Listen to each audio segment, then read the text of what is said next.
To my channel you are watching study with Shravan. तो basically देखिए हम लोग ने क्या क्या पढ़ लिया। हम लोग ने मैट्रिक्स पढ़ी, फिर मैट्रिक्स में टाइप्स ऑफ मैट्रिक्स पढ़ लिए, फिर हम लोग ने प्रॉपर्टी पढ़ी, एडिशन ऑफ मैट्रिक्स की, equalities of matrix and subtraction of matrix, ये हम लोग ने कवर कर लिया। अब इस वीडियो में हम लोग कवर करेंगे multiplication of matrix scalar form में और मल्टीप्लीकेशन ऑफ टू मैट्रिक्स के। ठीक है, तो चलिए देखते हैं। फर्स्ट पहले नंबर पे क्या देखते हैं, multiplication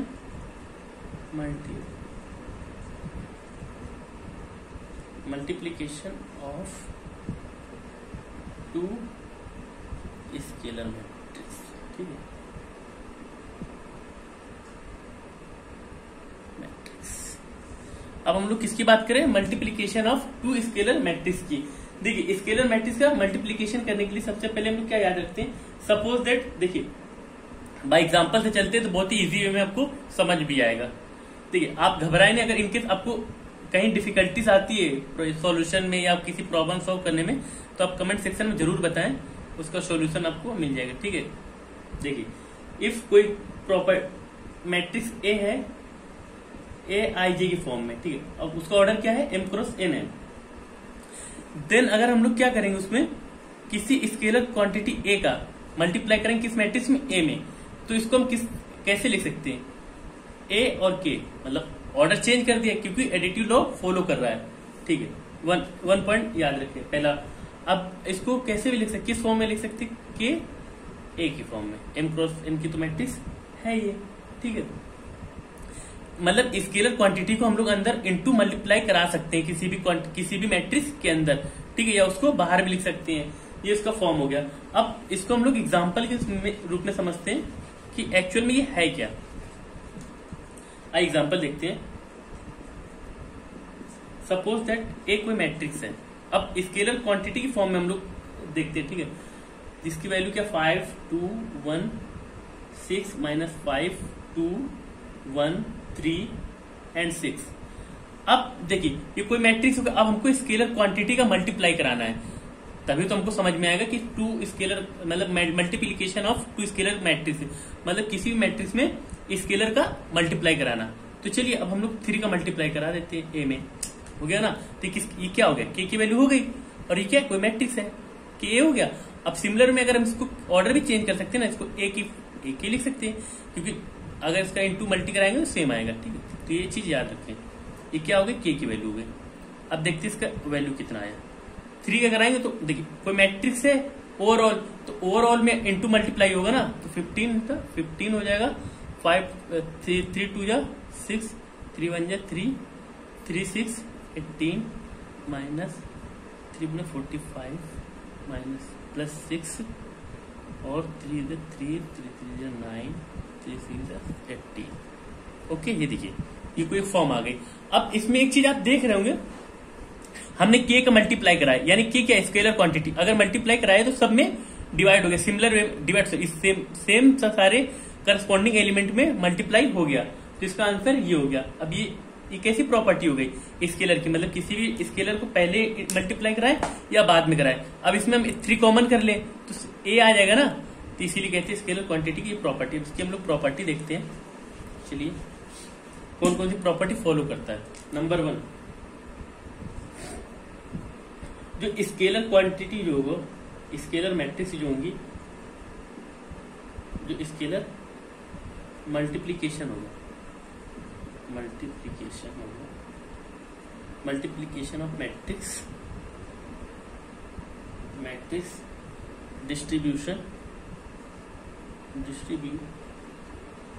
distribute over the addition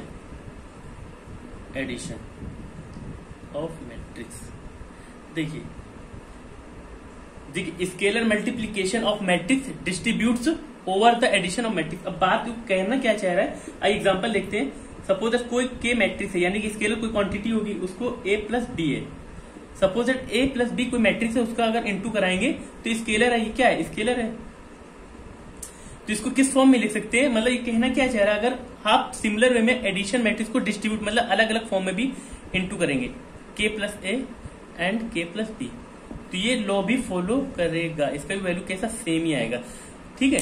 जैसे अब इसको अगर नॉर्मल फॉर्म में आप देख लें, सपोज दैट 6 है, ठीक, यहाँ पे क्या है a प्लस बी, ओके। तो यहाँ पे क्या हो जाएगा 6 ही आ जाएगा ना।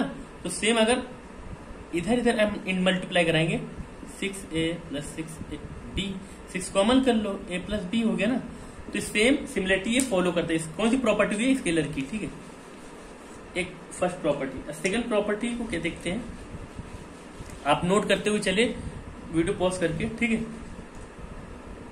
अब सेकंड प्रॉपर्टी क्या फॉलो करती है, if P and Q are two scalar and A is कोई मैट्रिक्स हो गई, एनी मैट्रिक्स,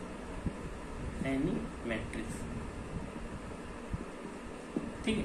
तो देखते तब क्या होता है कि suppose that P plus Q, अब उन्होंने क्या बोला है, देखिए P एंड Q क्या है, स्केलर क्वांटिटी है। सपोज दैट हमने लेटेस्ट कंसीडर कर लिया है, ओके, कि P plus Q scalar quantity, उसका किसी से मल्टीप्लाई करेंगे किसी मैट्रिक्स A से, तो किसके इक्वल होगा, आप इसको इंडिविजुअल फॉर्म में भी लिख सकते हैं, सिमिलर फॉर्म में। देखिए P प्लस A या Q प्लस A, अगर हम किसी मैट्रिक्स का, देखिए अब इनकी वैल्यू देखते हैं हम, 3 प्लस 5A, तो कितना 8 और A हो जाएगा, ठीक है।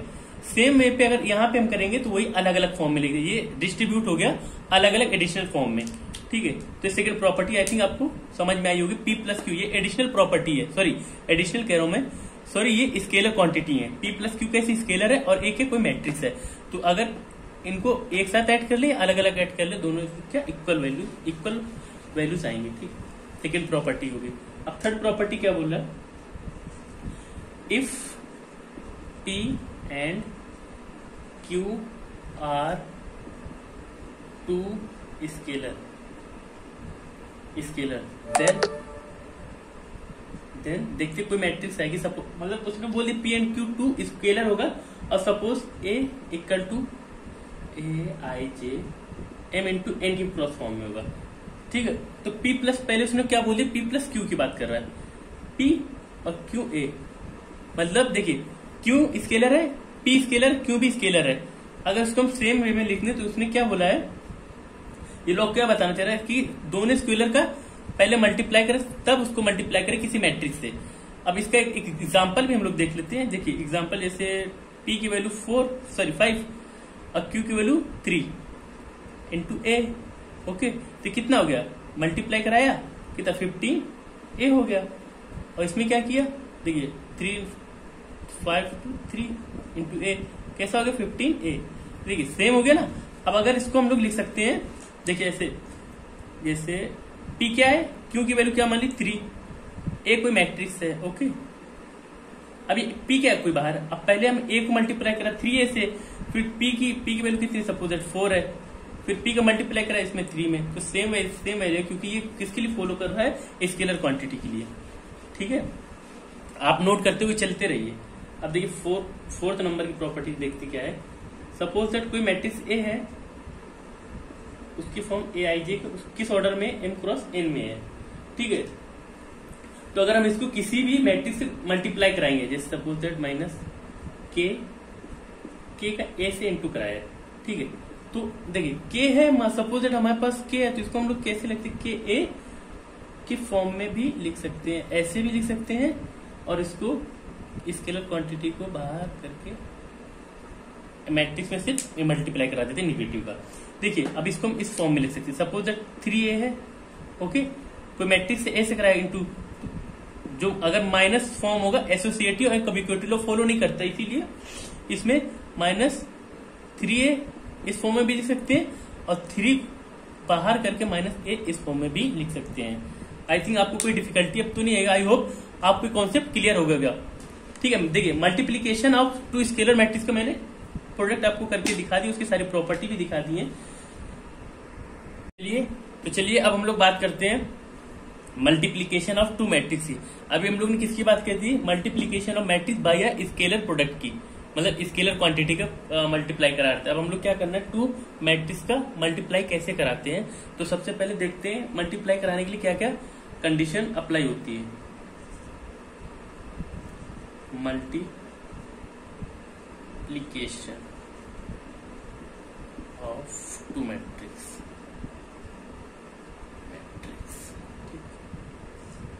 तो चलिए देखते हैं हम लोग सबसे पहले टू प्रॉपर्टीज कौन कौन सी फॉलो होंगी।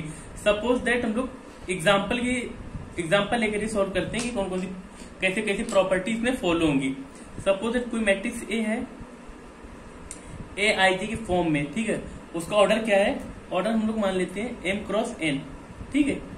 सेकेंड जो मैट्रिक्स से हम मल्टीप्लाई कराना है वो बी मैट्रिक्स होगी, उसका फॉर्म क्या होगा देखिए देखते हैं, सॉरी बी और जे के, ठीक है। इसका कोई ऑर्डर हम लोग चेंज कर लेते हैं, जैसे आई जी है यहाँ पे हम जे के कर लेते हैं।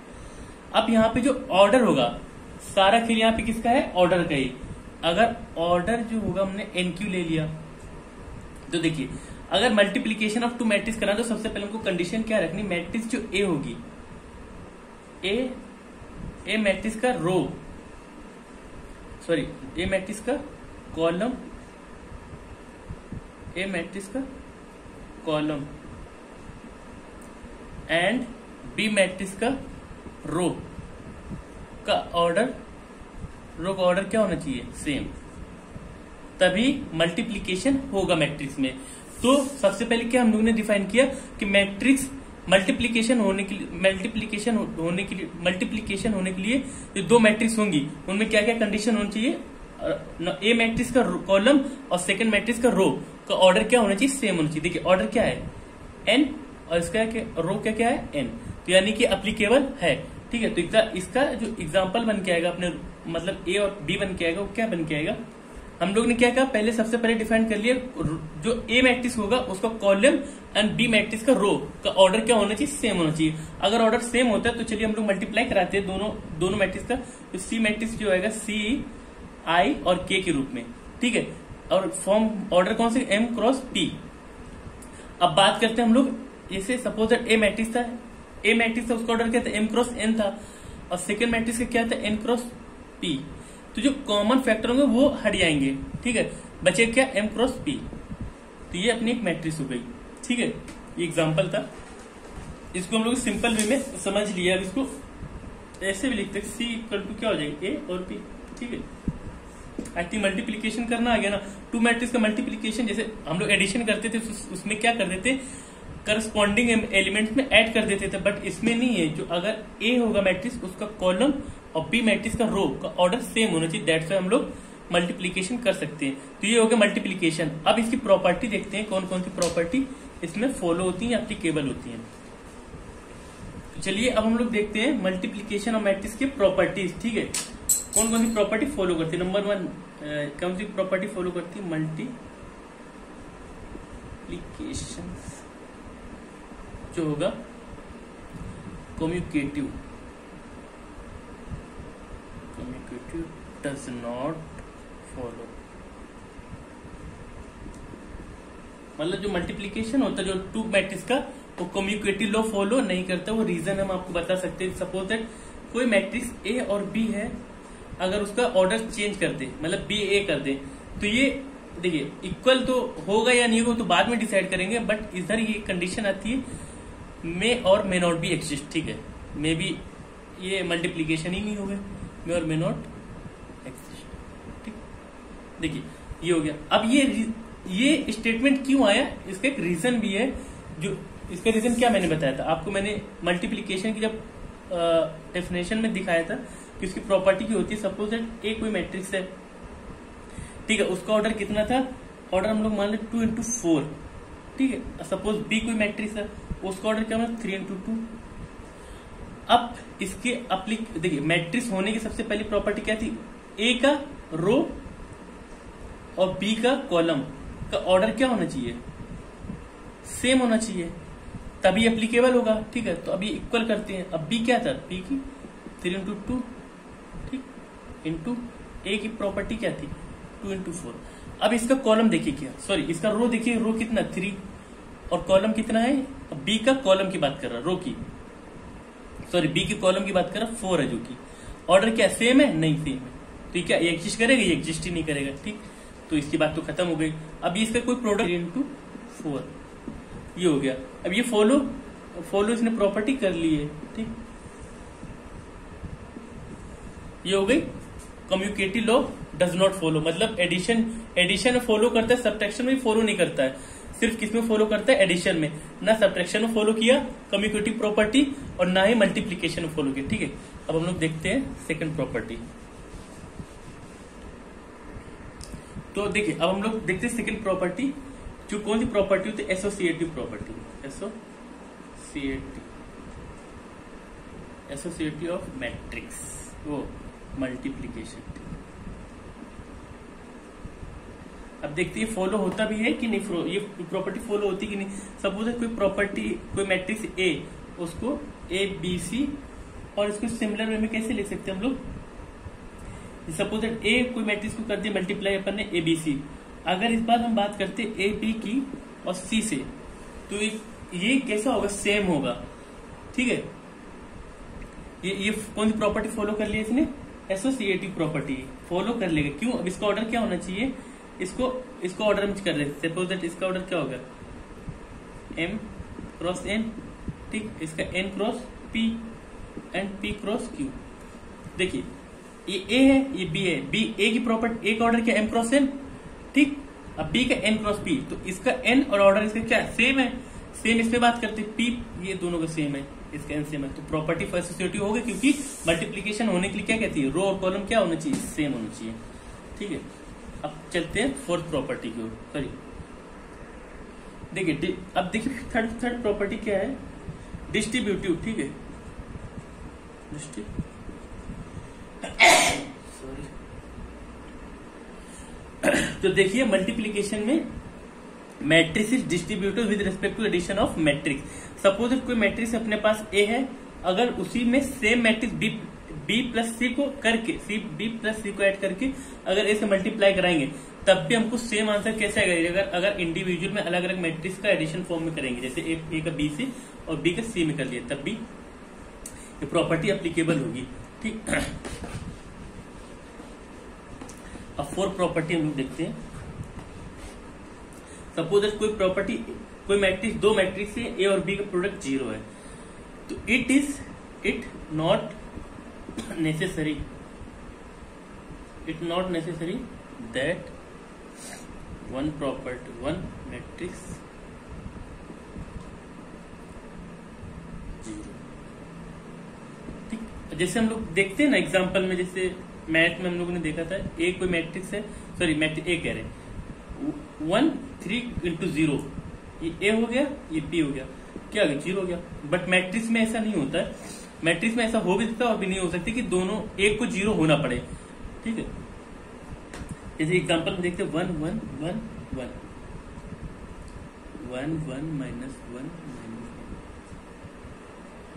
इसका आंसर क्या आएगा? 0 0 0 0। देखिए ऑर्डर भी सेम था, तो इसीलिए मैट्रिक्स मल्टीप्लाई हो गया। और इसने देखिए अगर 0 हो रही मैट्रिक्स, तो ये कंडीशन नहीं कि एक इंडिविजुअल को भी 0 होना पड़े। देखिए ये ना यहाँ पे a इक्वल टू 0 ना यहाँ पे b इक्वल टू 0, तो यहाँ पे एप्लीकेबल नहीं होता। यहाँ पे a plus a into B 0, तो ये it does not matter that कि एक मैट्रिक्स को 0 होना पड़ेगा। ठीक है, देखते हैं हम लोग लास्ट प्रॉपर्टी रहेगी मल्टीप्लीकेशन की, दैट इज, देखिए इसमें एक कैंसिलेशन की प्रॉपर्टी होती है। जैसे इसमें क्या बोला? Both left and right cancellation follow. ठीक है, सपोज कोई दो matrix A B equal to B C. ठीक, सॉरी ए सी करते हैं, यहाँ पे बी सी नहीं होगा, ए सी, तो ए कैंसिल हो जाएगा, यहाँ पे क्या बचेगा? बी इक्वल टू सी। ये कब अप्लीकेबल होगा? बस ये चीज नोट रखें, नॉन सिंगुलर मैट्रिक्स होना चाहिए, सिंगुलर। ठीक, नॉन सिंगुलर मीन्स क्या होता है? मैंने आपको पहली वीडियो में बताया था, जिसका डिटरमिनेंट 0 के इक्वल नहीं होना चाहिए, तो नॉन सिंगुलर मैट्रिक्स होती है। अब एक एग्जांपल और देख लेते हैं, बी ए इक्वल टू सी ए यहाँ पे भी कैंसिल हो जाएगा, यहाँ पे भी क्या आएगा? बी इक्वल टू सी। तो अब ये यहाँ पे देखिए मेन नोटिस पॉइंट क्या है? मैट्रिक्स कैसे होनी चाहिए? Non singular, sorry singular. अब देखिए है तो बहुत छोटी छोटी प्रॉपर्टी, बट अगर हम लोग जब प्रॉब्लम सॉल्व करेंगे ना, तो ये सारी प्रॉपर्टी वहां पे यूज होगी, तो आपको रिमाइंड होना चाहिए कि कौन सी प्रॉपर्टी कहाँ पे और कैसे अप्लाई करनी है। ठीक है, आई थिंक मैंने सारे कॉन्सेप्ट क्लियर कर देंगे मल्टीप्लिकेशन के, एडिशन के और सब्ट्रैक्शन के। इनकेस आपको कोई क्वेरी रह जाती है तो आप कमेंट सेक्शन में जरूर बताएं और अपना फीडबैक जरूर दें, जिससे हमको मोटिवेशन मिलता है। ठीक है, थैंक यू फॉर वॉचिंग।